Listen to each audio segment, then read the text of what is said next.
Mother Malu. One of the few people in the hidden rebel city who was older than Kunna, as well, possibly more unbelievably, an airbender. The Avatar had found her and rescued her Abby, all airbenders, from the Fire Nation. It was one of several signs of the strange nature of the world today, along with the refugee nation of the Southern Water Tribe living under the protection of a child Earth King. If that wasn't a reason for Kunna and Malu to be friends, then fish didn't like water. Kunna continued her sewing but dipped her head low in greeting. You honor me? Malu came over and sat down beside her. The children are all right. They are. Kunna jerked her head back towards the tent. Sheila is keeping them inside with the new Fire Nation child. They've learned that times like this aren't made for running around. Finally. And she was proud of that. It was a dangerous world, especially for children who weren't fully of her tribe's blood, but she'd managed to teach them when it was time to be cautious and how to survive when even caution wasn't enough. Those same lessons had brought Sokka to the Avatar's side, and returned Katara from the clutches of the Fire Nation. Those lessons had also failed her son and his wife. Malu leaned closer to Kunna and whispered, I spoke with one of King Topha's personal earthbenders, a woman named Jojo. She says that the prince is the king's friend and would not do this. Kunna didn't visibly react. She kept sewing, eyes on her work, and when she spoke again, it was in a low voice neither loud enough to carry or whispery enough to attract attention. The Fire Nation child in my care, Tom Tom, is a chatty one. He's already told me all about his sister, the Lady Mai. According to him, she entrusted him to Zuko's care as well as the Earth King's. This Zuko bowed to the Avatar at their lasting parting, and received a bow in return. Malu said, indeed. Kunna gave a single nod. My grandchildren were also at that parting. Zuko might not be their companion, but he is at least trusted as an ally. Malu made a sound of interest. Of course, I have great respect for the Avatar and his companions. Kunna knew that. They had talked about their respective adventures. She liked hearing stories about her grandchildren. Malu stood up and straightened her robes. Well, I would love to stay and rest some more, but my nuns and I are helping to keep the village calm in the face of this loss and betrayal. Most of the leaders here are assembling where the Earth King held court, so that they can help with the search and act on any new information. Maybe a representative delegation from the Water Tribe would be welcome. Maybe. So Malu was bringing together people who were responsive to an alternate explanation for the Earth King's disappearance. Kunna pulled her needle through the fabric one more time, and then tied the thread off and cut it with a small knife. Have you seen Bato around? He's talking with some of the men at the campfire down the lane. Good. Let him know that I'm on my way, please. Malu nodded, and then another breeze rose up and carried the old airbender away. Kunna stood up and turned to poke her head into her tent. Sheila sat with Tom Tom in her lap, and Naklin, Quinyaya, Tliel, and Shlim all lounged in a circle around her, enjoying their new little friend. They all looked up at her, their faces glowing with the mix of eagerness and wariness unique to children in the middle of a stressful situation. Kunna smiled at them. I'm going with Bato to talk to some people. Stay in the tent, and behave. Sheila said, is everything okay? It will be. We'll make sure of it. That was the role of the elders in any community. And if they couldn't, then it would be time to fighters to step forward. Toph had no sense whatsoever for how long she'd been wallowing in mud. Not that she had any problem with mudbaths, they were her favorite kind, but she had more important things to take care of. Like those soldiers who burned her feet and left her for dead. And Fong. She wasn't an idiot. Not completely. She hadn't detected a lie in Fong, but she'd felt his disquiet after their debate.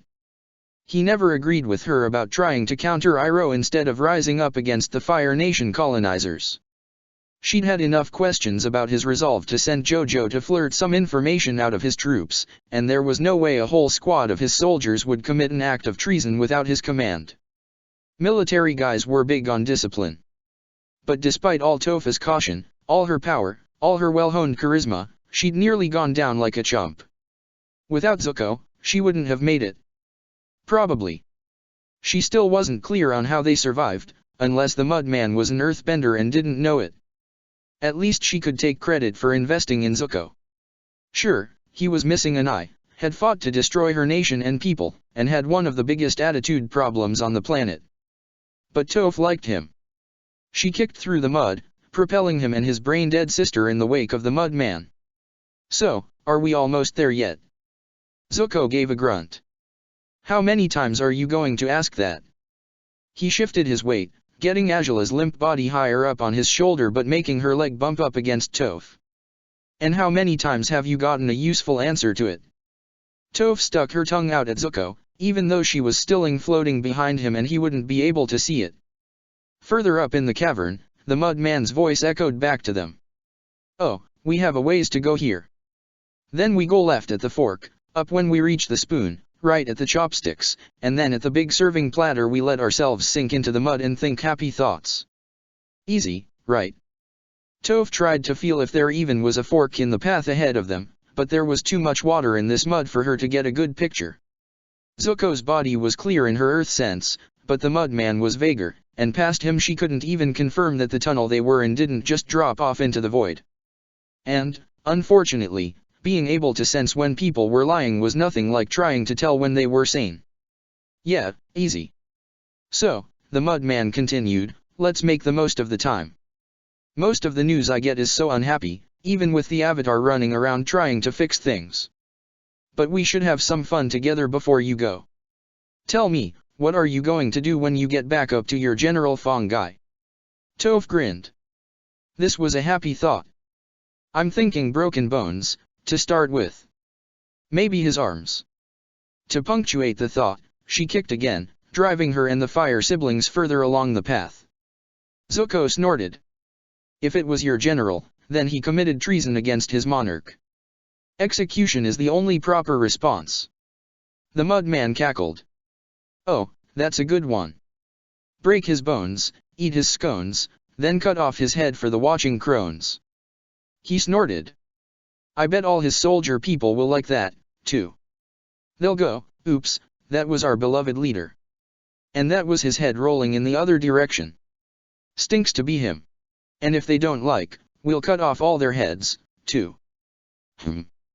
Toph hadn't thought about that. She was the king, and was practically worshipped by most of her rebellion, but Fong had been a general for longer than she had been alive, and his soldiers still looked to him for orders. Maybe immediately breaking his arms wasn't the smartest move.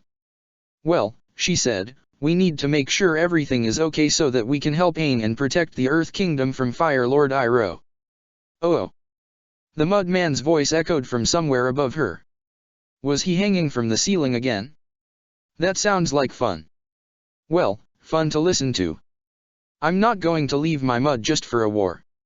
But I'm sure the mud will tell me all about it. The epic battles, the comedic bumbling of the sidekicks like Prince Zuko, the fires, and Ash and all that awfulness. He was silent for a merciful moment, and then added, I've seen that kind of thing already. What else you got? Zuko muttered something about a bumbling sidekick. Toph kicked the mud again, leaving the source of the mud man's voice behind. Got? I got burned feet and a need to hurt people, but you know that. Something popped ahead and the mud man's body once came into the range of Toph's earth sense. Oh, I know that, you silly turkey goose. I mean after the war. If there's nothing to entertain me through the mud's rumor mill, I might just have to go ahead and die after all this time. And what would the world, or kids lost in underground muddy caverns, do without me? Toph gave a laugh. Well, sorry to disappoint you, but that's the boring part. The Avatar helps me beat the Fire Nation, and then I rule as the supreme power of an entire continent. I'm the Earth King, you know. Zuko made a sound of some kind as he angled his arms to steer them down the curving tunnel. You're really going to rule the restored Earth Kingdom? Toph wrinkled her nose. Sure. Why not? Well, he went quiet for a second. Never mind. No. Tell me what. Toph slapped the back of his head to convey the importance of her curiosity. Zuko sighed. I just have a hard time seeing it. You seem to he didn't immediately continue. Toph decided to go ahead and be offended. What? Too young? Too blind? Too unrefined? Too heart-meltingly sexy?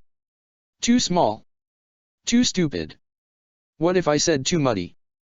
Okay, I would give you that one. Zuko shook his head. I was really going to say that you seem too smart. Toph frowned. That's the opposite of where I thought you were going. Well, think about what we've seen. The Fire Nation has control of entire world and burned everything that wouldn't submit. They had won. The Fire Lord, and my parents, and an Azula, and they had everything. But we saw how that turned out. It all fell apart. My uncle is in charge now, but he's turned the Avatar against him. What's the point of ruling? Even you have to deal with Fong now, and the Earth Kingdom hasn't even been restored yet. Maybe we're just seeing the end of nations. Maybe the end of the world. It might have been the single longest statement Toph had ever heard Zuko make. And she hadn't missed how the Fire Nation was they. It was a strange thought, coming from him. He was all about growling and trying to make people think he was strong. Toph rested her head against his back, near where one of Azula's legs was dangling. I think it's more about the people who ruined things than the end of civilization.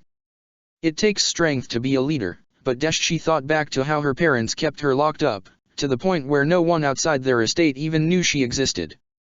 You have to know when to let things go. Especially people.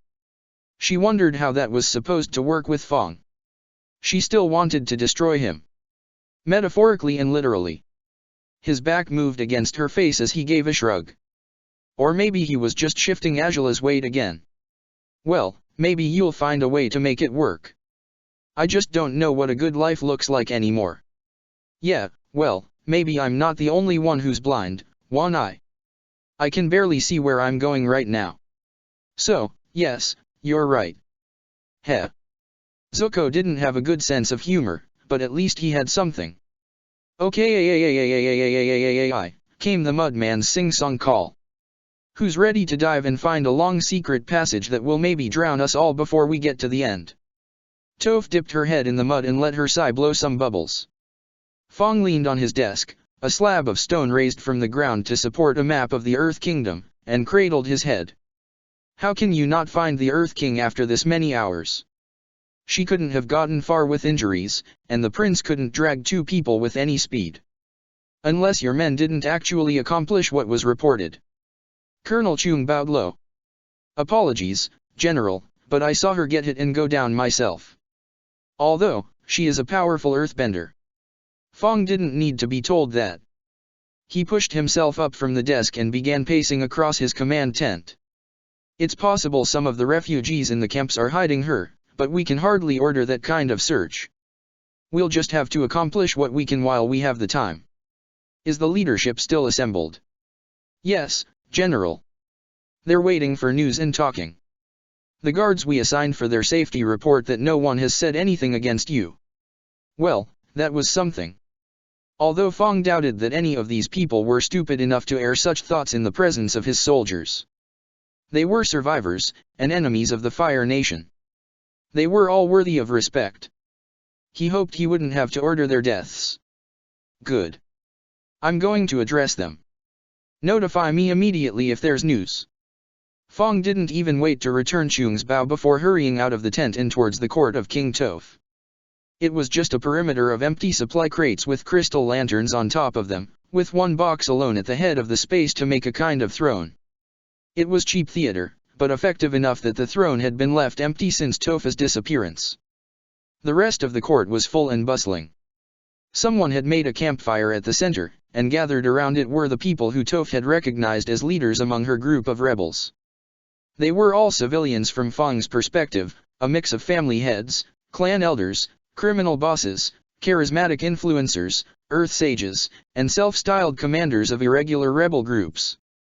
Some had military experience, but none now wore a uniform. All these people had drifted into Toph's influence, bringing their groups under the supposed dominion of the Earth King and pooling their resources for her use. They weren't even all from the Earth Kingdom. 2 of the Southern Water Tribe refugees were here, a tall man and an old woman, as well as a handful of airbender nuns, of all things, rescued from both the Fire Nation and Long Feng. They all turned to him as he entered the court and stood in front of the throne. I'm sorry to tell you all that we still haven't found the Earth King. Considering how many hours it's been, we have to consider the possibility that the fire royals might have gotten away with her or her body. They might have even had help waiting for them in the area. One bearded man with a sigil of the Omasha city guard on his hat stepped forward. How could such a thing happen? The Earth King herself brought the prince and princess in, and her earthbenders accompanied them. How could they have all missed Fire Nation spies in the area? Fong held up his hands to show his helplessness. I'm as mystified as you are. I believed in the Earth King enough to pledge my armies to her. But no matter how we look at this, Toph Bei Fong somehow missed treachery coming from right beside her, and now my king is gone. The court began murmuring at that. Some of them outright worshipped her as divine, and they didn't like the idea of her making a mistake. All the more reason to bring about the end of such a reign. Fong knew all too well that Earth Kings were not dependable, even if they really had royal blood. He stepped up on the makeshift throne. You all heard her tale of the Avatar's need and Fire Lord Iroha's betrayal. I was prepared to follow her call to prepare for a new invasion, but now I worry that even then she was being manipulated by our enemies. The Fire Lord's own nephew was brought into our camp and tried to kill the Earth King. Maybe he succeeded. We obviously cannot trust the people of the Fire Nation. We cannot tolerate them in our lands any longer. Fong looked out at the assembled court and raised a fist. In the name of King Toph, I will send out orders to our allies across the continent, telling them that it is time to rise up and strike at the Fire Nation forces. If they have tried to take our king away from us, we will find her and take her back. And if they have killed her, we will have our vengeance. Cries of support rose up from some of the assembly, but also worried chatter.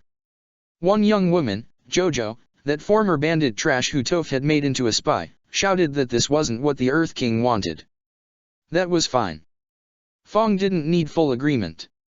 He just needed everyone's awareness. As long as no one rose to take Toph Bei Fong's place, who could stop a general of the Earth Army from fighting a war with his own soldiers? Secret movements invited suspicion, and so Fong was declaring his intentions. All he had to do was keep the Earth King from returning, and no one could question him. Some would refuse to fight in his name, but Fong didn't need all of them. It was more important to strike before Iroh could full stabilize his reign. Fong stepped down from the throne, ready to be hoarded by people wanting to talk to him. And the ground shook. The whole massive cavern shook, sending dust floating and falling. Fong looked around, trying to find the cause. That was too large for even a group of earthbenders, and this area was seismically stable.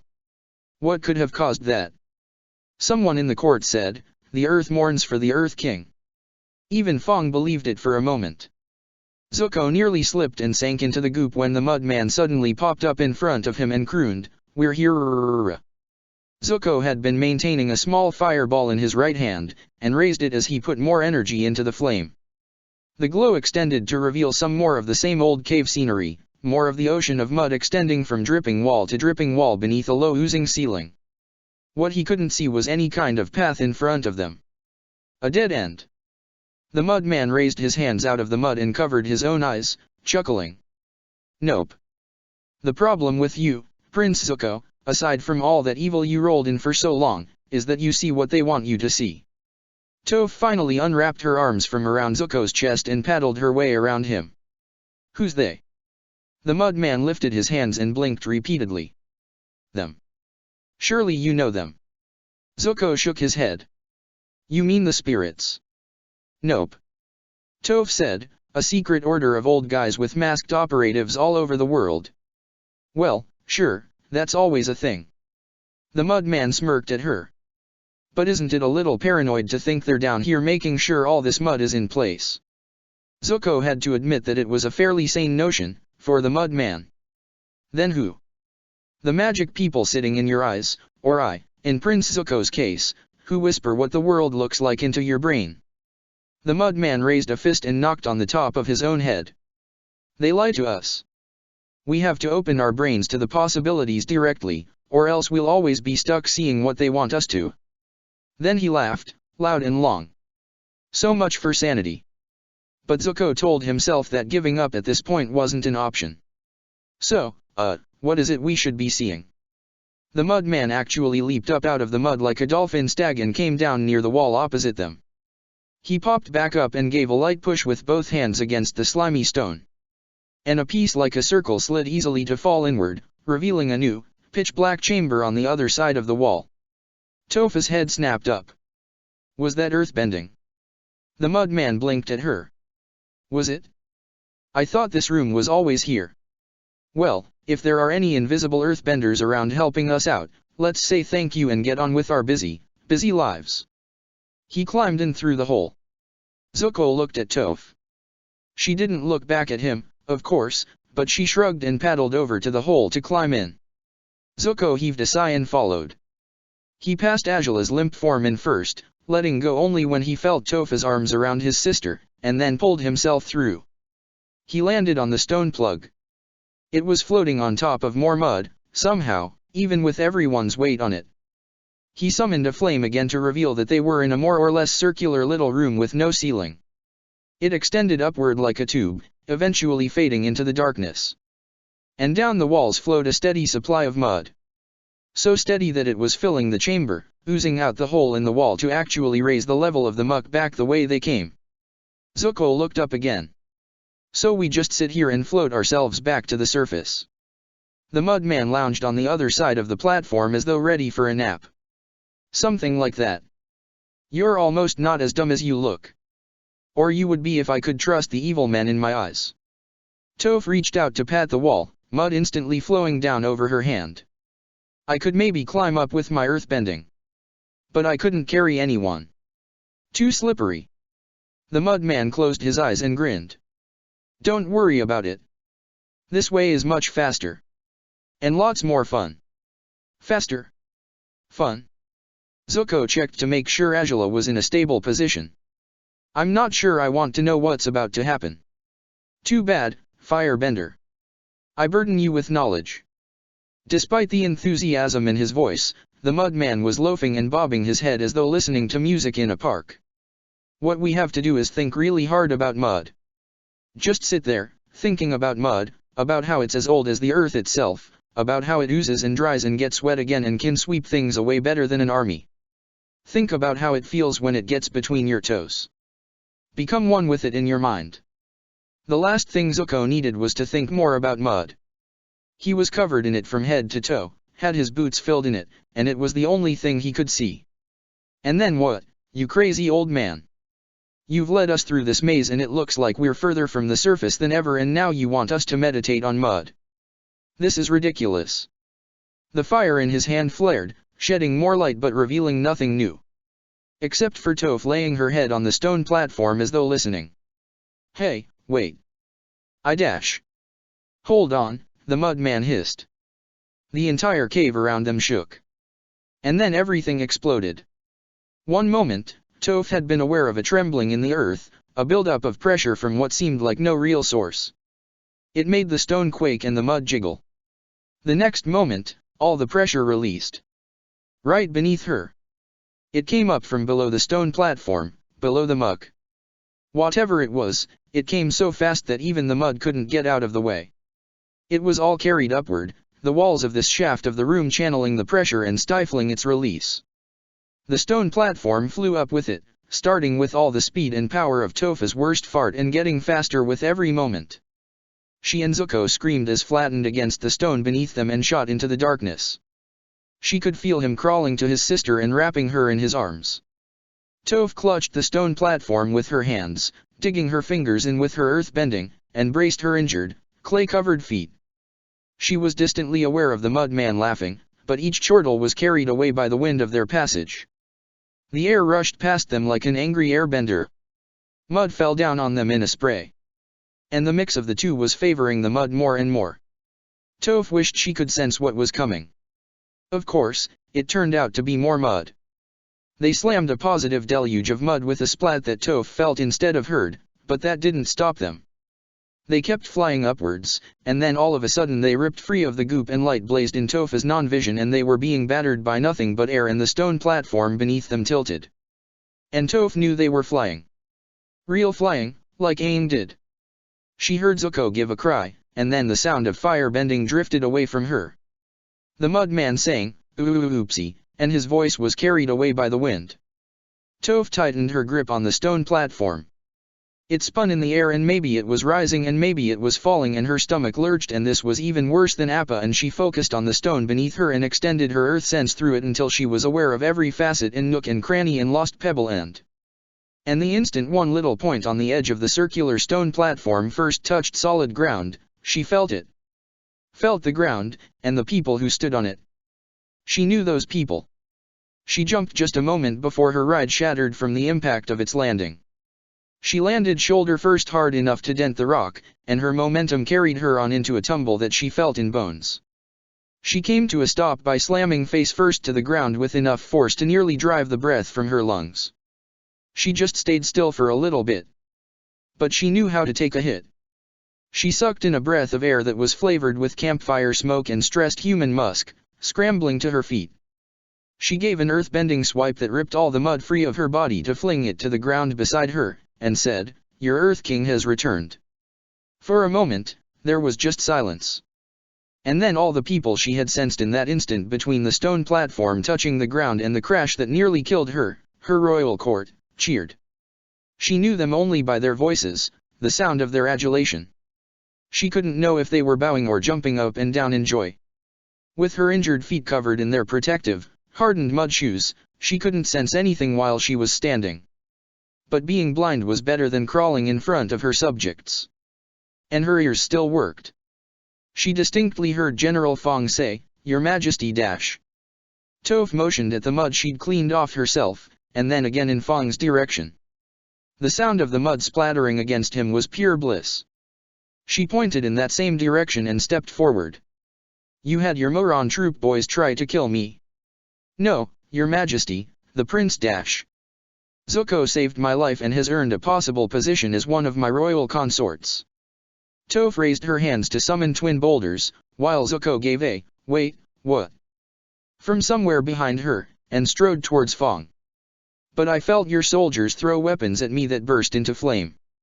You wanted to attack the Fire Nation occupiers instead of defending the southern territory like I ordered.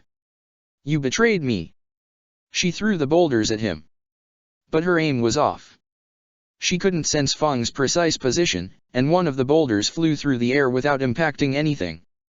The other crumbled somewhere ahead of her as Fong blocked it, and then she heard a grunt, followed by the sound of scraping stone that came with all earthbending. Fong was attacking her. And Toph couldn't see it. So she just stood there. She stood there as Zuko cried out. She stood there as the roar of flames echoed and heat washed over her. Something in front of her exploded. Then she reached out with both hands and pulled. She had no idea where Fong was, but he was still covered in the mud she'd thrown at him. And her motion seized the mud and gave it a pull, not just pulling it off of him but also yanking it from beneath his feet, causing him to slip and grunt and jump to dry ground. Those sounds were enough. She walked forward and swung her left fist through the mud that came flying to meet her, then hardened it with a twitch of her fingers. Another step brought her to Fong's landing site, and using her memory of all the times he had been in her earth sense, she slammed that fist into his jaw. Her clean right fist pounded him in the stomach. She lifted her right foot and hooked his left leg, then jerked it out from under him. He lost his balance and went down, but his was good enough to land in a clumsy kneel in front of her.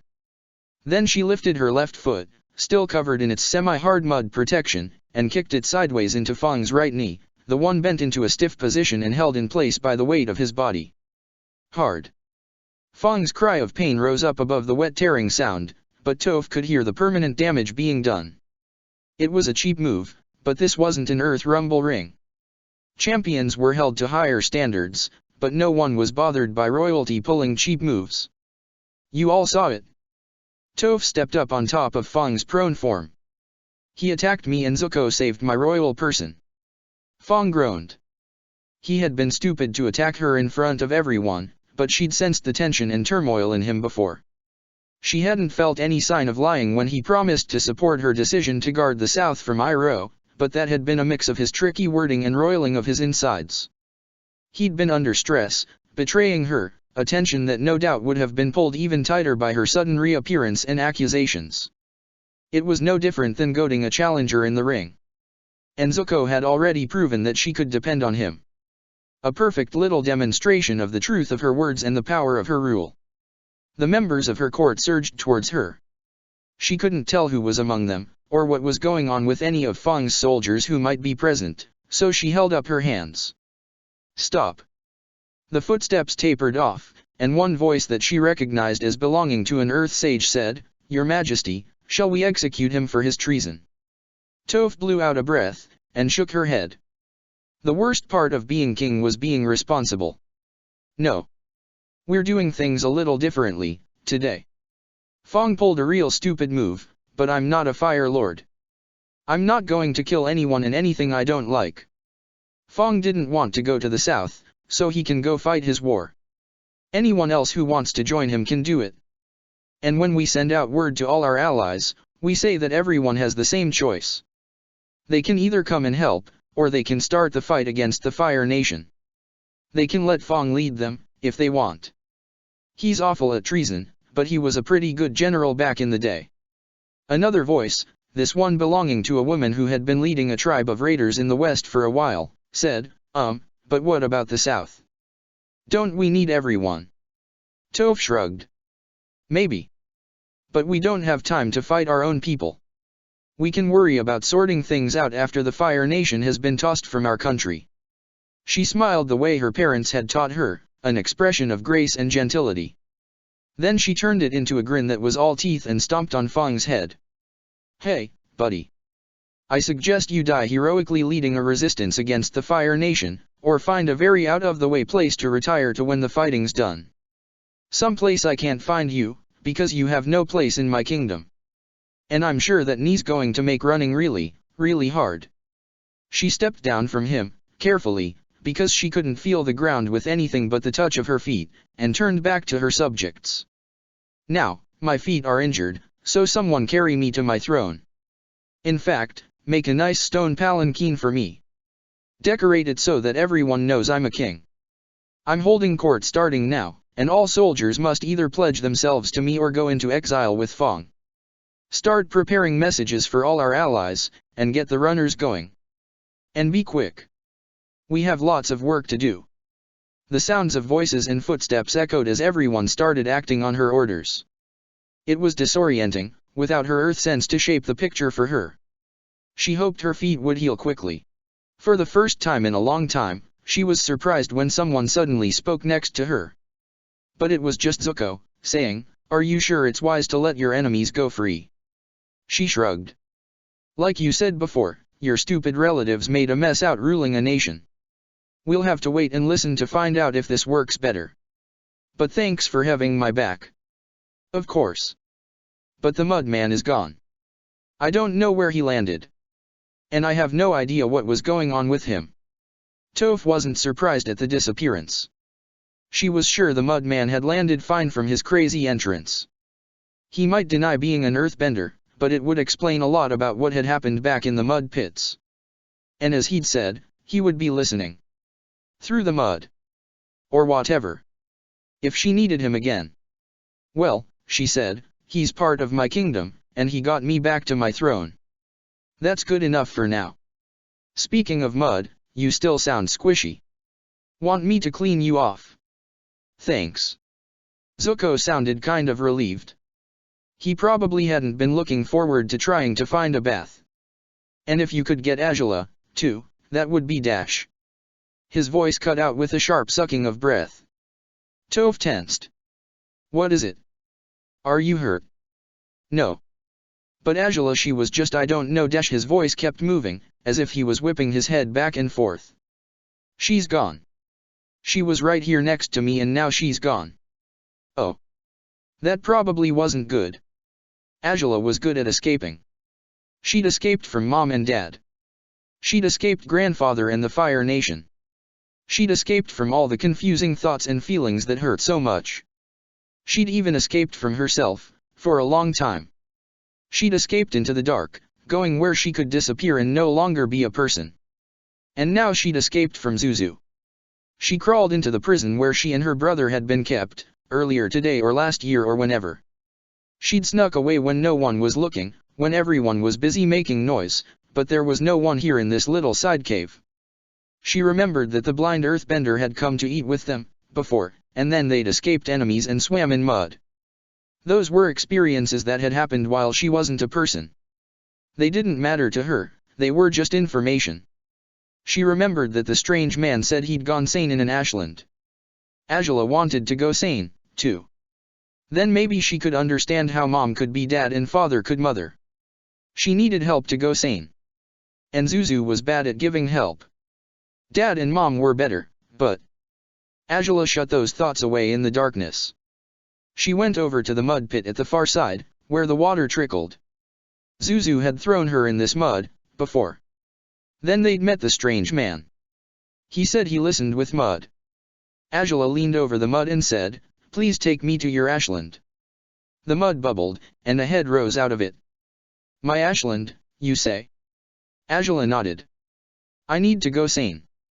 I need to go to the ashland." The mud-covered face blinked. "Do you know what an ashland is?" "I do. I was in one before." The strange man didn't react, so Angela added, "I think it almost killed me." The muddy face broke into a grin that revealed a random splay of stubby teeth. "Well, Princess Angela, far be it from me to deny a princess of the Fire Nation a look at the work of her people." He raised a hand out of the sludge and held it towards her. "I will take you to where Omasher used to stand." Angela took his hand, and let him pull her into the mud. She was looking forward to being sane again. Zuko still hadn't found his sister when Toph came to him. He'd had complete freedom to move through the whole underground base, and even the lands around it, but his searching had been futile. Even the airbender nuns hadn't found any trace of her, not so much as a trail of muddy footprints, somehow. Now he stood outside, in front of the tunnel entrance that he'd been carried through in chains the day before. The sun had risen hours ago, but all it revealed were empty plains of stone and dirt pocked by puddles of mud. Had Angela run off towards the rising sun? He scarcely believed that she'd mustered the will to move on her own, but he'd been standing between her and the rest of the crowd. No one could have moved her without making a sound, not even an earthbender. As he stood going over it in his mind yet again, King Toph came out of the tunnel, holding the hand of the Water Tribe elder, Kunna. Jojo walked behind them, acting as a guard to her monarch, and whispered, "The prince is in front of you." Toph waved in his general direction. Gran here said she'll keep looking for Angela, and take care of her if they find her.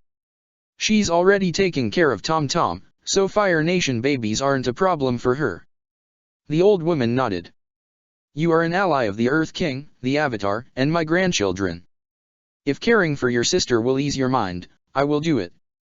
Zuko spun to face them. "You think I'm leaving without Angela?" Toph let go of Kunna's hand and stepped towards him. "I'm leaving with the fighters who are coming to fight with me in the south. We're going to meet up with all the other rebels who answer my summons.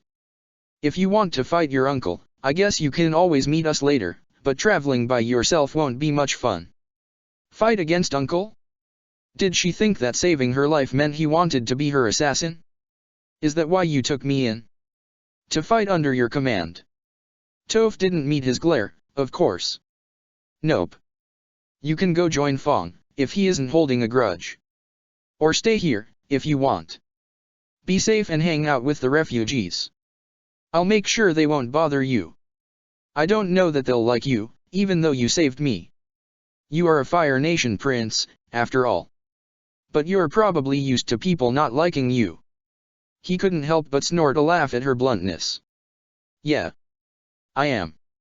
Mother had told him to take care of his sister.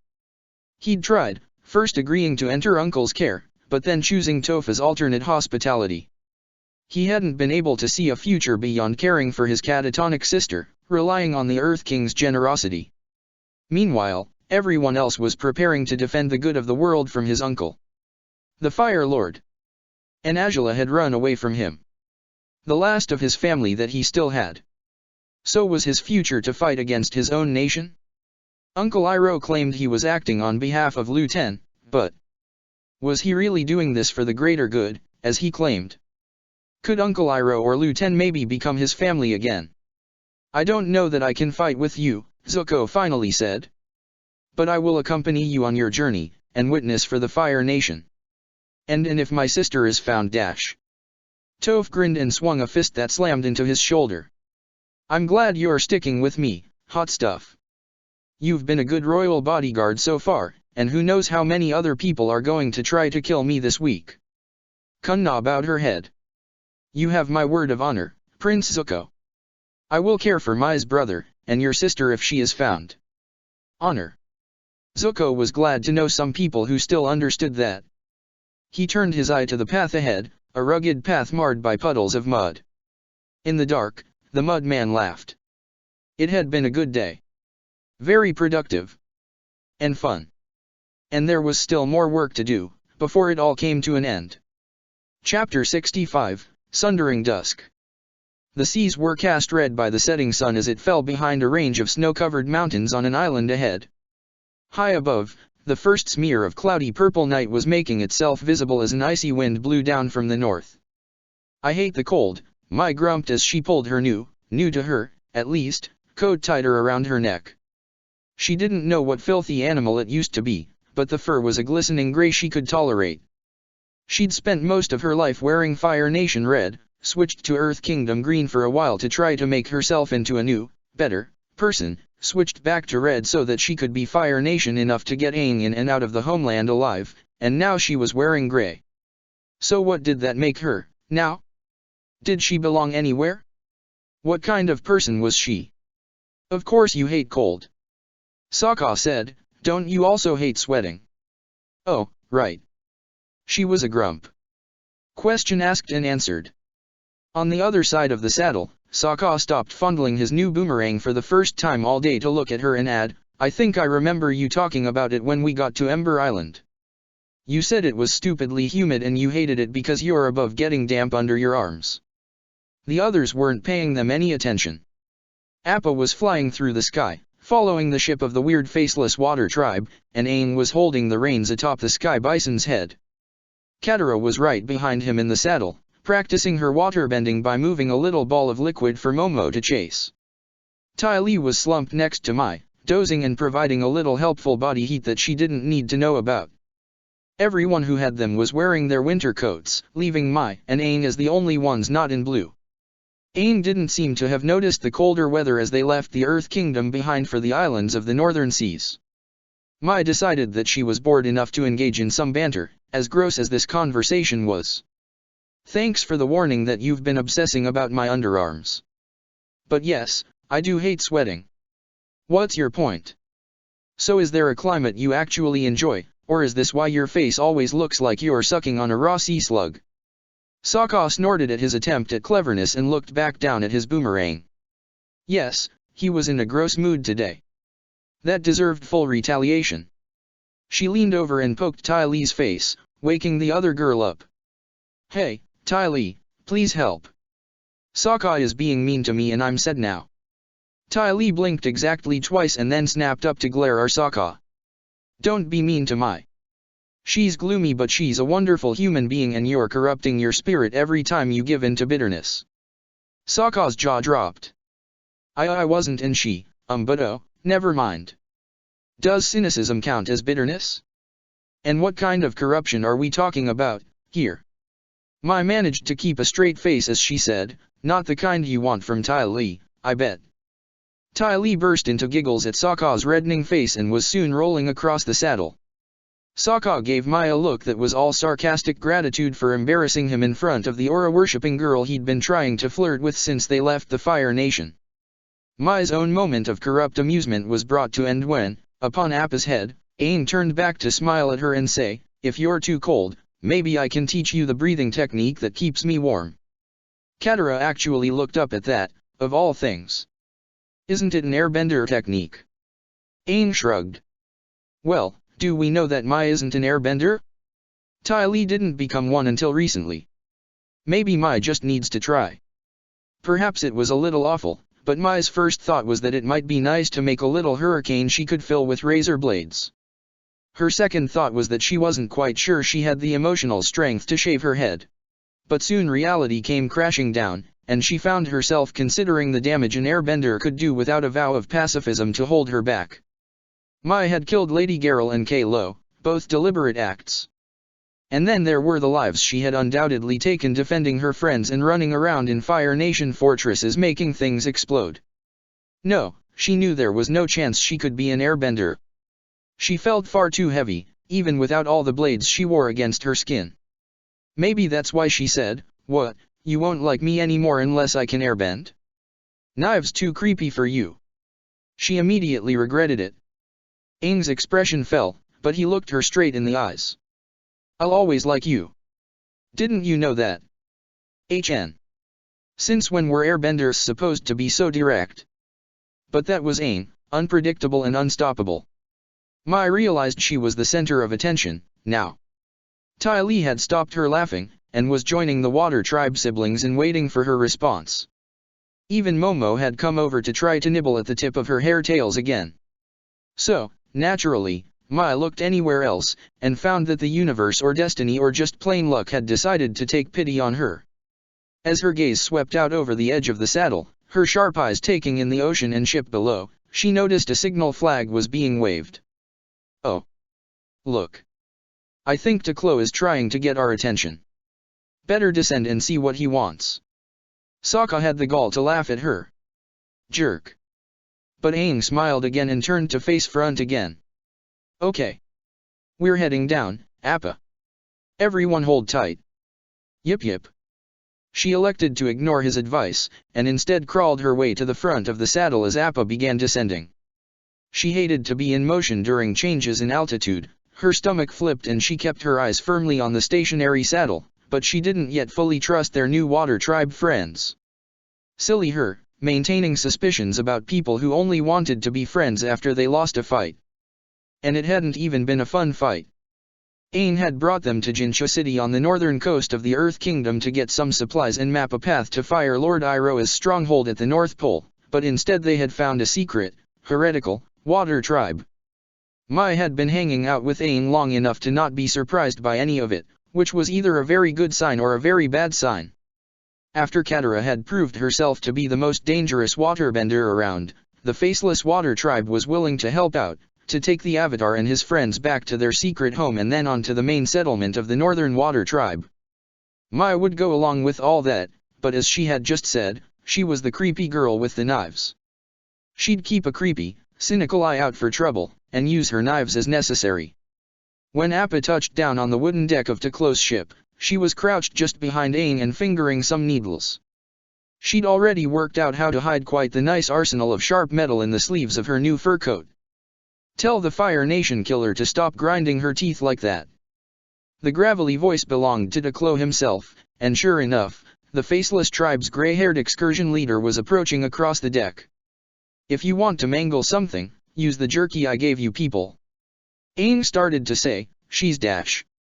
But Mai cut him off even as she kept her eyes solidly on Teklo. "I only mangle things when I have to.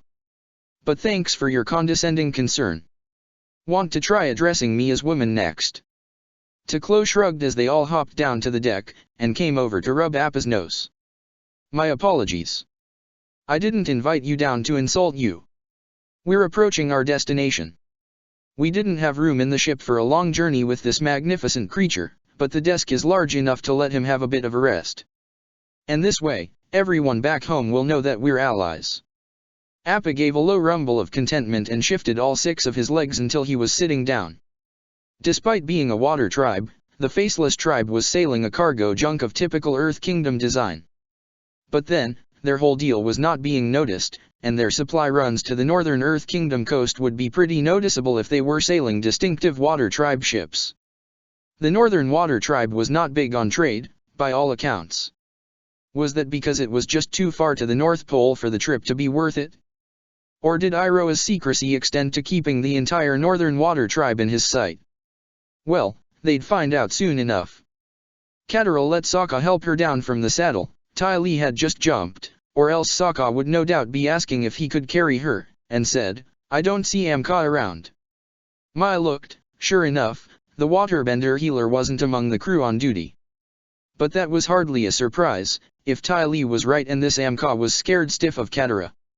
Maybe she was hiding. Teklo motioned vaguely behind him. "My daughter is packing up below decks." So hiding was still on the table. With that as settled as it was going to get without additional effort, Mai turned towards the front of the ship to watch as they came up on one of the large islands that dotted the northern seas. And she actually gasped at the sight of the mountain ahead of her. The ship was sailing into a bay that surrounded a solitary mountain right there on the coast. A full range of mountains stood in the distance, but this one was left alone as a sentinel standing right on the border of the sea and the flat icy landscape. From above it hadn't caught her eye, but from here, the mountain was perfectly shaped, a symmetrical snowy peak that reached for the dusk sky and reflected the purplish glow even as it was in turn reflected by the mirror-like surface of the bay. Mai had only ever seen mountains like that in paintings. The real things tended to be as lumpy and irregular as most other rocks. Ticlo came up to the railing beside her. It's not really that perfect. What? Mai tore her gaze away to face him. Ticlo nodded. You were looking at the mountain. It only appears triangular from the back and the front. It's long on the other sides. Still looks nice, though. My people say spirits live on it, so we call it the sacred mountain. Not one of your tribe's more imaginative moments. Mai turned back to it. I'd call it something like Stab Mountain if I was in charge. It looks like it's stabbing the sky. So I guess I'm not very imaginative, either. Ticlo gave a grunt that could have been a laugh. Ain came over, and Mai saw that his own gaze was locked on the peak. Do spirits really live there? Ticlo nodded. There are voices, at least.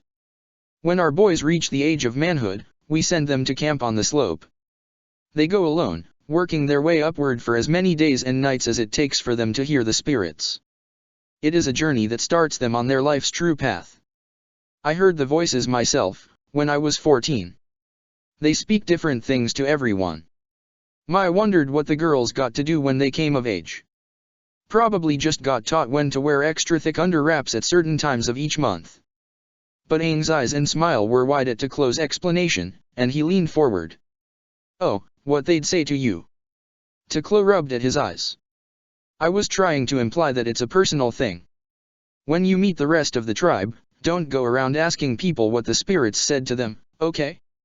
You'll just embarrass yourself.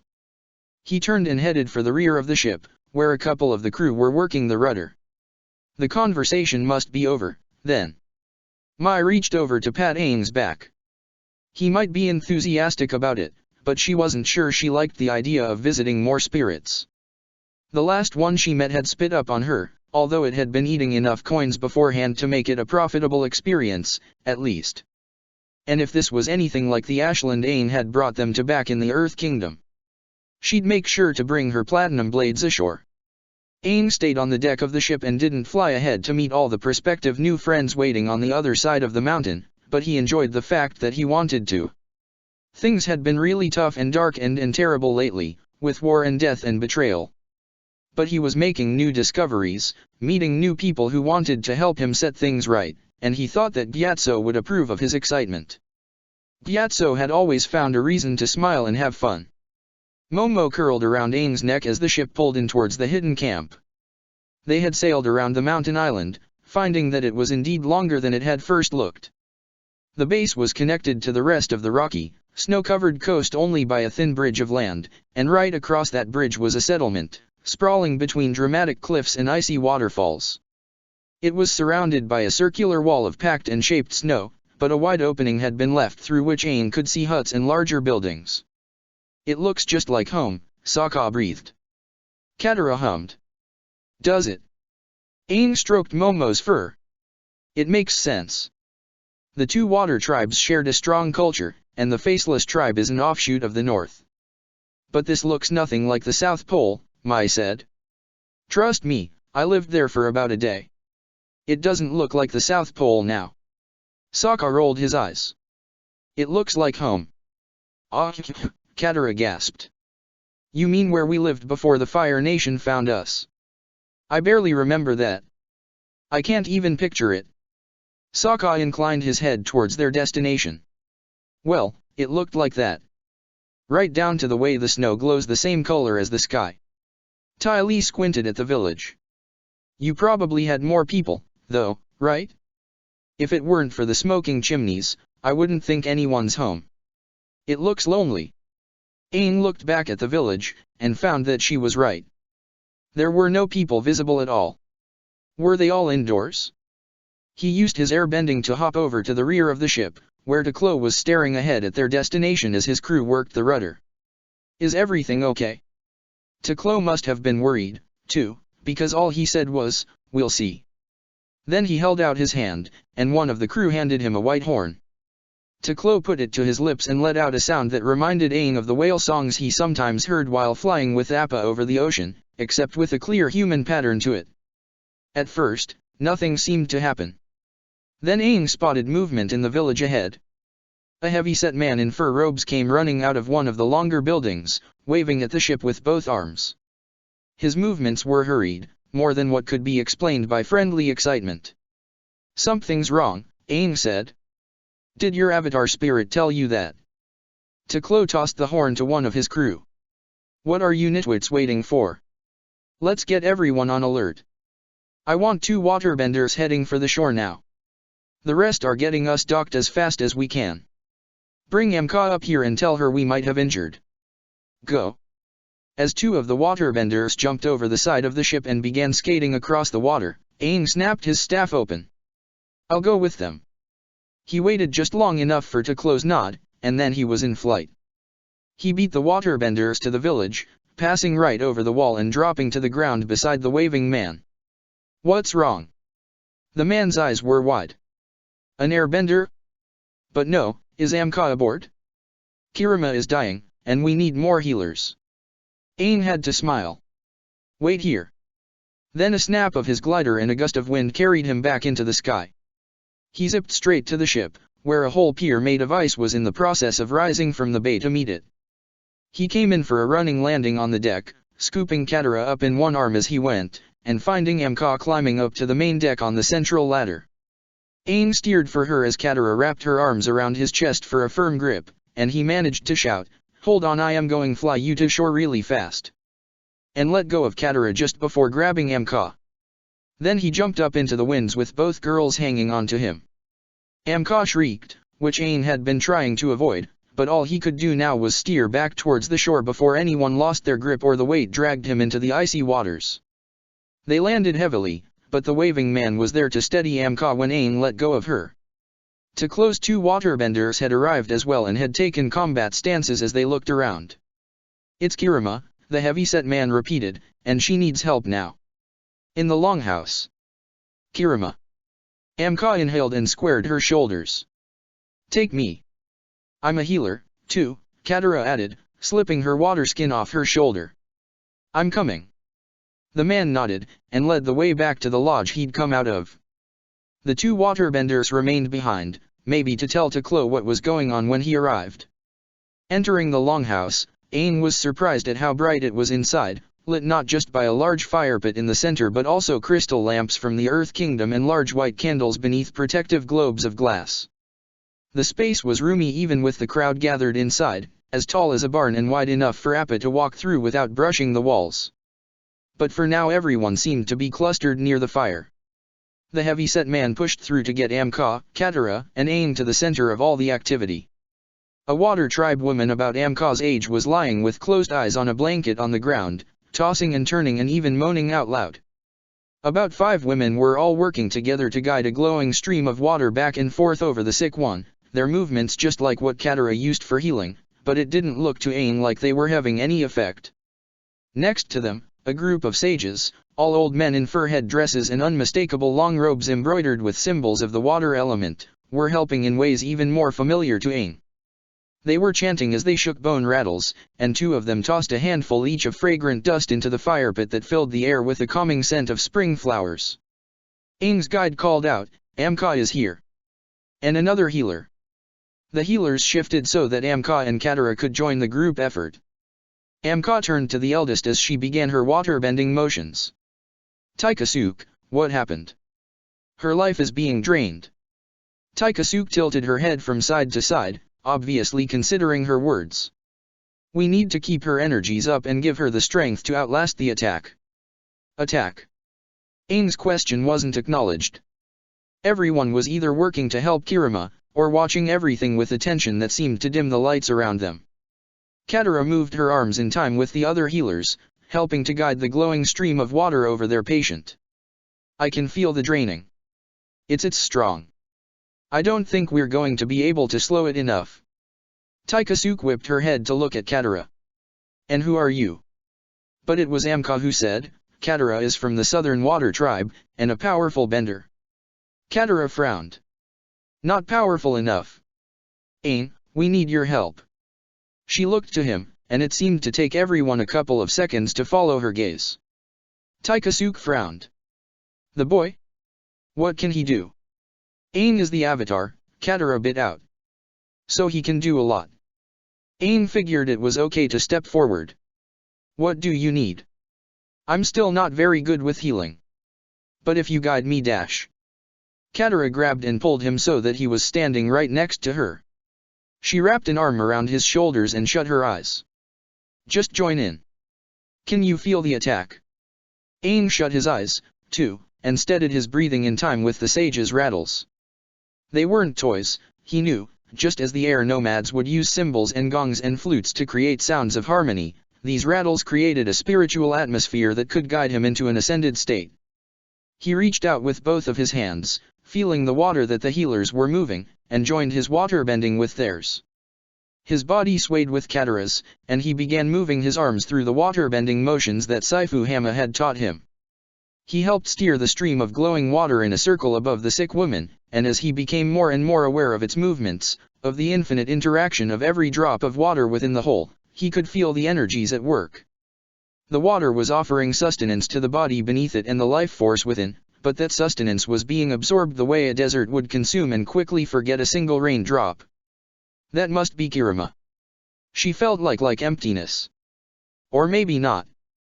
There was something there, something that was almost slipping away.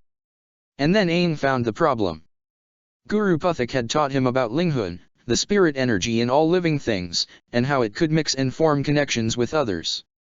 It formed around love, around family, around friendship. It was the very substance through which a person could feel a tug on their heart. And it was the medium through which such a bitter, chilling cold was now burning Kirima. Aang gasped at the icy bite. It wasn't real cold, but it was the closest way he could think of it. Just as cold sapped the heat right out of a body, this attack was drawing the chi right out of Kirima's physical substance.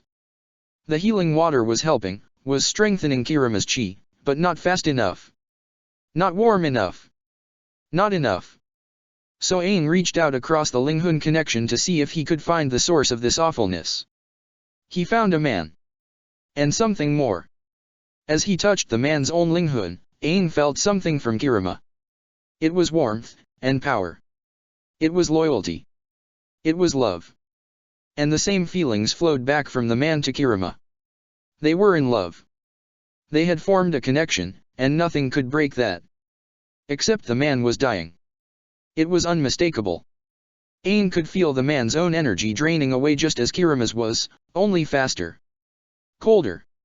And there was something else here, it was feeding on the man's chi, draining it away. Slowing the man's body, freezing the breath in his lungs. Aang sucked in his own breath of air. It was just like what Mai and Sokka had described of the defuling undead monsters in the Southern Air Temple. The reanimated forms of the murdered air nomads had risen and tried to draw the very breath from the bodies of his friends. And now it was happening to Kirima's lover. And there was nothing Aang could do about it. It was all beyond his reach. The man's life force faded under Aang's observation, and like the way air rushed in to fill a void, Kirima's own energies were flowing back through their connection to be absorbed by the killer, dragging her into death as well. He felt the last of the man's chi flicker, and then it just disappeared like a candle in a storm. He heard Kirima's cry, a sob buried amidst her moans of pain, and a wave of coldness reached across the universe to grasp for her. But Aang could feel the connection between Kirima and her dead lover, and although he could not break it, did not want to break it, he could protect it. Roku, he whispered, help me. And it was like a bonfire began blazing in his heart. It warmed his body and spirit. His blood sang. He reached out with the strength of 1,000 lifetimes and shoved back against the deadly force. There was a snarl, and then the presence was gone. Aang opened his eyes. Everyone was looking at him. The waterbender healers had stopped their ministrations, while the sages were holding rattles loosely in slack hands. The rest of the tribe was still clustered behind them, and Aang could hear their anxious murmurs. On the ground at his feet, Kirima was asleep, and no longer restless. Aang ventured, everything okay? Beside him, Katara unwrapped her arm from around his shoulders. You should be the one telling us. You were glowing. Oh. Aang smiled and offered a wave to the crowd. That's nothing to worry about. Just Avatar stuff. And, I think I protected Kirima from something really bad. But, well, there was a man who I think she really likes, but he wasn't here, and there was a something and I think the man kind of died. Sorry about that. I couldn't dash. And then the door to the longhouse burst open, and Teklo led in a group of waterbender warriors, followed by Mai, Sokka, and Tai Li. Teklo looked around. What the slush is going on? Aang thought that was a really good question to start with. Sokka should have known something like this would happen. It never failed. They were just supposed to be making a quick stopover, meet a new water tribe, enjoy the culture, get some supplies, some better jerky than they sold in the Earth Kingdom would be good, maybe even seal meat, plan out how to go show Iroh what for, and then set off again. Easy peasy. They'd have the world all fixed up by the end of the week. Probably. But of course it never worked out that way. Sokka sat beside the fire pit in the longhouse, sharpening the boomerang he'd taken, or rather, won by right of victory in combat, more or less, from Teklo at their first meeting, and listened as someone said, "We think we have a monster problem, good Avatar." Yup. Monster problem. Distractions didn't come bigger than that. It never failed. Most of the rest of the faceless tribe village had dispersed for now. Night was falling. Waterbenders were sealing up the protective snow wall around the village, and patrols of warriors were being set up. Everyone else was seeing to their families, and there had been talk of moving the whole village into the longhouse together. But for now, Team Avatar was being given a not quite private audience. Amka and the other healer women were seeing to their sick friend, who was still sleeping, while Teklo and his crew were seated near Sokka, also waiting for explanations. Aang bowed his head to the speaker, the round man who had waved to them from the shore when they first arrived. You can call me Aang. So, what kind of monster problem? The man bowed his head in return. I am Chief Kumagluk. Thank you for your help, and my apologies for my hastiness. As for the monster, have you heard of the Unskala? Sokka glanced around. Teklo and his warriors stiffened at the word. Mai and Tai Li exchanged questioning glances. Katara looked over at the sick girl. Aang shook his head. Sokka held up his boomerang so that he could inspect the cutting edge. The fact that it has a name means it's a pretty bad one. No one ever bothers naming monsters that only caused a little trouble before getting chased off by a few guys. Kumagluk's eyebrows rose. You speak wisdom, of a sort. You are of the Southern Water Tribe, as well. I'm Sokka. Nice to meet you. This is my boomerang. Likewise, Sokka of the Southern Water Tribe. And Katara is your wife. Sokka couldn't stop himself from making a face. No, she's my sister. Katara gave a sardonic wave. I'm on my own. No husband, no father, no man watching over me. And the same for the rest of the girls, thanks. Teklo added, the Southern Tribe has modernized, Chief. Get back to the Unskala. How long has this been going on?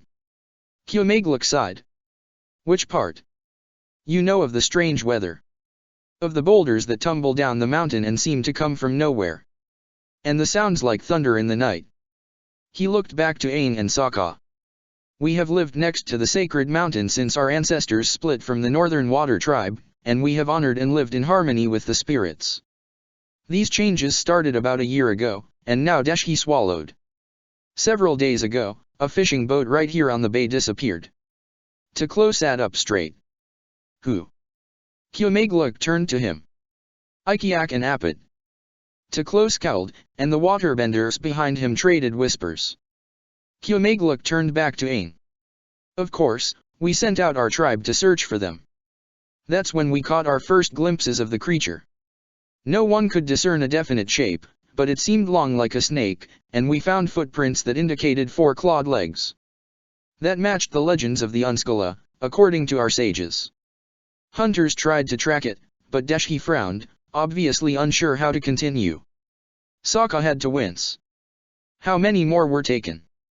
Kyomagluk gave 5 more names. Teklo swore and hopped up, start pacing around the fire. Aang looked over at the sick girl. And one of them, she knew him. Loved him. Kyomagluk's eyebrows rose. The Avatar, too, is wise. Yes, Aang, Panna was betrothed to Kirima. He also looked over to her. The others all just disappeared, out of sight for a moment and then never seen again, but Panna stayed close to his friends and managed to cry out. It was night, but the others said they saw him using his club to try to fight off something like a dragon. Again, it matches the legends. Sokka didn't miss the way Mai and Ty Lee shuddered at the word dragon. Kyomagluk continued, then the accounts are colored by fear, but the creature did something to Panna that paralyzed him, and wrapped its tail around him and carried him off. The hunters chased, but they lost it in the darkness. When they came back, I went with some of the women to tell Kirima. Panna had no other family, and had already taken her into his home. We found her collapsed.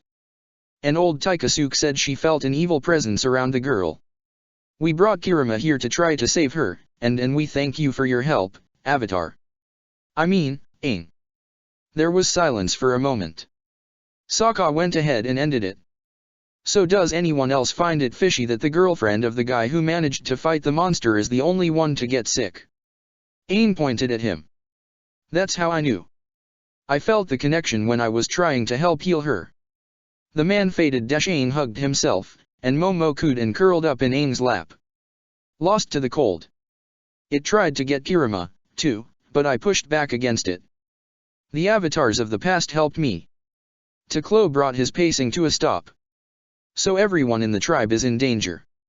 If we send out warriors, their families could be killed from afar by the Unskula. A close hunting party can be brought down if just one member is taken. Sokka could do the math. But that wasn't what intrigued him. But 6 other people were taken, and their families are fine. Right. Ty Lee hummed. Maybe something protected them. Or the monster only goes after the others if it gets mad. Do monsters get mad like that? Azula kicked a camel pup once and it hung around outside the palace growling for a week. They had to send guards to remove it. All I know, Katara said, is that we were going to lose Kirima until Aang fought back against the Unskula. I'm not sure there is any protection from it. Oh, that was so reassuring. Sokka shrugged and leaned back. Well, I'm out of data to work with. I can't make igloos without snow. Hey, Aang, any mysterious avatar wisdom you want to add before we run away screaming? Aang shook his head. Of course. It would have been too easy, otherwise. The new quiet was broken by the unmistakable sound of a metal blade sliding against its sheath, and Mai held up her platinum knife to shine in the light of the fire. So, I take it we're staying and going monster hunting. Katara stood up. Of course. We have to help these people, right, Aang? The kid nodded, to Sokka's complete lack of surprise. Iroh needs to be dealt with, but it's my duty as the Avatar to take care of stuff like this. He looked to Sokka. Right. Sokka sighed. Logically speaking, it was more important to see about Fire Lord Iroh and save the whole world. Getting involved in a local monster problem was an unnecessary risk. What if Aang got hurt or killed? What, would Sokka go to the north in the name of the Avatar, and then pass on notes about how it went with Iroh to the next weird kid in the cycle? No, the smart thing was to ignore this and go after the more relevant threat, then swing around and take care of this once they were done, if they survived and wanted to. There was no question about it. But Iroh had done something to the Northern Water Tribe. Sokka knew firsthand that the Southern Water Tribe was broken, and maybe couldn't be fixed. This might be a weird, hidden, spirit-obsessed splinter tribe, but it was a water tribe all the same. It might be the last one living like a water tribe was supposed to. There was a part of him that didn't really want to leave it be eaten by a monster. Even if another, very big, part of Sokka didn't want to be eaten by a monster, either. He didn't say any of this. We're all going to die horribly here, aren't we? Tai Li leaned over and batted at his warrior's wolf tail. If we do, at least we'll all die together. Somehow, it didn't help. Mai had seen some weird ways of preparing for a fight, meditation, speeches, and symbolic group kata with way too much shouting, to name just a few examples. She had grown up in the Fire Nation, after all, the world capital of people making a big deal out of fights. She herself had participated in a few ritual combats, back in her young and wild days, including one a few weeks ago. But she'd never before seen anyone get ready for a battle with a party. The various members of the Faceless tribe had returned to the lodge after the sky fully darkened. They came with food and supplies and kids as old as Tom Tom. Any scared sniffles had stopped when they saw the sky bison curled up at the far side of the lodge. They also came with musical instruments. And they barely had enough for a band when the dancing started. This, Katara said, is how warriors of the Water tribe prepare for battle. Mai snorted. Classy. They were sitting off to the side, because apparently women didn't dance around here. Mai wasn't sure whether she should be offended or relieved. The men were all gathered around the fire pit, organized into lines and moving to the music. It wasn't a particularly fast or shaky kind of jig, so Mai didn't feel especially scandalized. The lines of dancers would take a step, wave their arms and bob a little, take another step in a different direction, wave their arms in a way that was somehow different from the first time, and so on and so on. Sokka was up there, trying not to look like he was really into it, and Aang was grinning up a storm despite what awaited them tomorrow. Katara turned her gaze away from the dancing to raise her eyebrows at Mai. What? You don't like dancing? Ty Lee giggled. Mai decided to keep things polite. Just this once. There isn't much dancing in the Fire Nation, unless it also involves trying to kill someone. Dancing without combat is lewd. Lewd. Katara blinked, and then motioned to the party. That's lewd. Mai gave a dismissive little flick of her fingers. Dancing without combat is movement without restriction. In other words, freedom. People who embrace freedom have no honor, because there is nothing keeping them from disobeying the Fire Lord, or forsaking their companions, or running away with a cutie half their age and leaving their honorable spouse behind with the kids in a mountain of debt. Ty Lee giggled again. But leave your grandpop out of this. Oh, sure, she had to just bring that up. Whatever my grandfather might have done before I was born, I have thankfully not inherited the inclination. Katara smirked. I don't know, you've been disobeying the Fire Lord all over the place for as long as I've known you. I didn't realize you were being lewd in public. Mai had to stop and think on that for a moment. On the other hand, maybe I did inherit something from my mother's father, and it's my poor cursed blood that I can blame for all my life's troubles. It's not lewd if I can't help it, right? Ty Lee smiled and stuck her chin out. I can help it, and I danced all the time back in the colonies. I even made it part of my circus act, dancing across the tightrope. Mai held up a hand. Not picturing it, thank you. Keep that kind of thing to yourself. Mai, you've seen me dance. Sometimes in the bath dash. Mai placed her hand over Ty Lee's face. Not picturing it, thank you. Ty Lee leaned away, freeing her face and landing in Katara's lap. Hey, Katara, want to dance with me? Katara froze. Dash. She was saved when Amka came over, carrying a bowl filled with some kind of liquid. The bowl itself was bone white, and probably made from bone, to Mai's wariness, and its surface was carved to form images of people and animals. It was probably culture. Amka knelt in front of them, and held up the bowl. Women would not be welcome with the warriors, but you will nevertheless be fighting with them tomorrow, yes. Yes, Mai, Ty Lee, and Katara all said at once and with certainty. Amka nodded slowly. I do not understand it, but I have seen your skills, and I am glad you will be protecting my tribe. I have brought you this drink, so that you can prepare yourselves in spirit and body. Ty Lee sat up and sniffed at the bowl. What is it? Amka frowned. It is what the boys drink before going to the mountain to listen to the spirits. It strengthens them in spirit and body. Mai started to say, yeah, we got that part, but what exactly is dash? But then Ty Lee picked up the bowl and took a gulp. Mai rolled her eyes and gave up. Ty Lee lowered the bowl and licked her lips. I was expecting beiju, but this tastes like weirdly spicy cream. Amka blinked. If it was beiju I would have said it was beiju. The sages prepare it before matters that pertain to the spirits. Ty Lee handed the bowl to Katara, who took it with reverence. Katara bowed her head to the bowl, several times, and then at last took a sip. When she finished, she lowered the bowl and whispered something. Then she handed it to Mai. Really? Drink some weird water tribe cream for superstitious reasons? Mai was going to tell Ty Lee to go ahead and finish it, but then stopped. As Katara had pointed out, Mai had been engaging in a lot of lewd behavior this last year, and she'd already gotten used to living outdoors and making do without a real bathroom.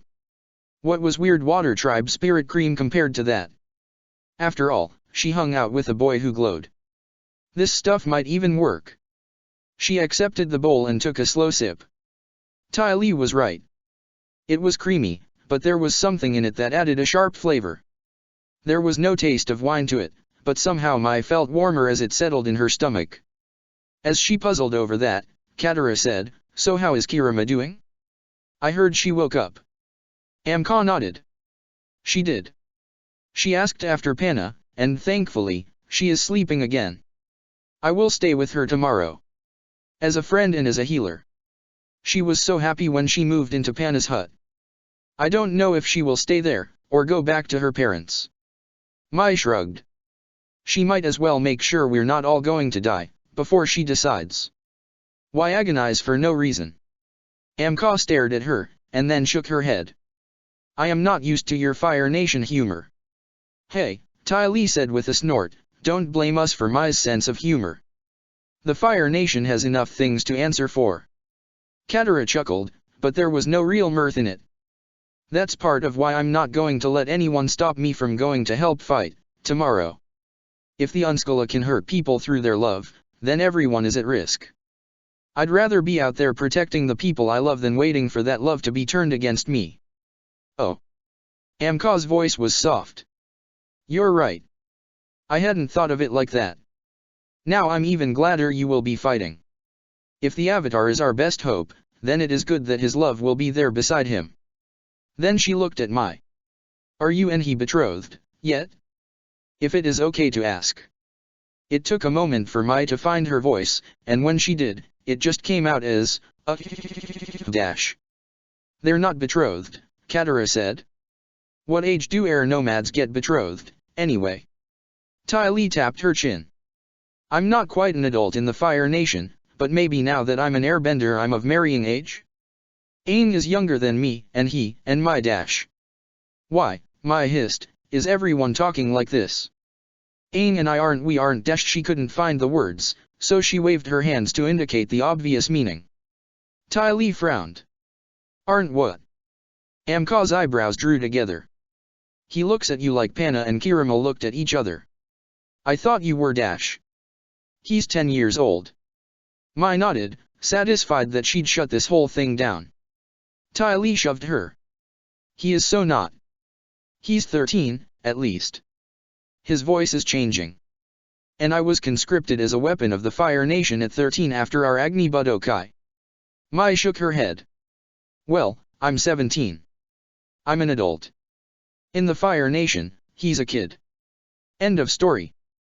Katara leaned forward and grinned. Then maybe I'll go ahead and get betrothed to him. Aunt Wu said that if you don't want Aang, I'd get to marry him. Are you stepping aside? Mai snorted. I don't believe in fortune tellers. Do what you want. Ty Lee lunged forward to stick her head between Mai and Katara's glaring contest. What? Fortune tellers? What's this about? Why wasn't I informed? And why are you working so hard to claim you don't care about Aang? You're being evil, Mai. Evil. Katara isn't marrying Aang. You are. Evil. Amka shook her head. I am sorry I brought it up. I wish you good fortune, tomorrow. For all of our sakes. She took the empty spirit cream bowl, and left with one last bow. That left the girls in an uneasy silence. At least, It was uneasy for Mai. She liked to get the last word in. She looked over at the dancers, where Aang was hop-stepping in a circle with Sokka, while all the warriors did the same around them. "I'm not evil," she said. "I'll be there with Aang tomorrow, and wherever else he goes. Because I believe in him." The silence in the little group wasn't any less uneasy for having said those words. But then, Mai had never been comfortable saying things like that. Katara reached over and patted her shoulder. "I know." And Ty Lee grabbed them both into a hug. "Your aura says it all, Mai. Don't worry about it." So she didn't. She worried about the monster they'd be fighting tomorrow, instead. As soon as the hug was over, Mai sat back in a shadow, took out her platinum sword, and began checking the edge. It was ready for cutting, if that even mattered when dealing with spirits, but as she went to put it back in its scabbard, she caught a glimpse of something both shocking and familiar in the reflection in the blade. It was a face painted like a no mask, emerging from the body of a giant insect. Just like her dream, back in the Fire Nation. Mai froze in her surprise. Then she moved to take a closer look, and just saw her own face in the mirror-like blade, distorted but still fully human. Weird. She didn't usually react that badly to stress. Check the description for the links to the author.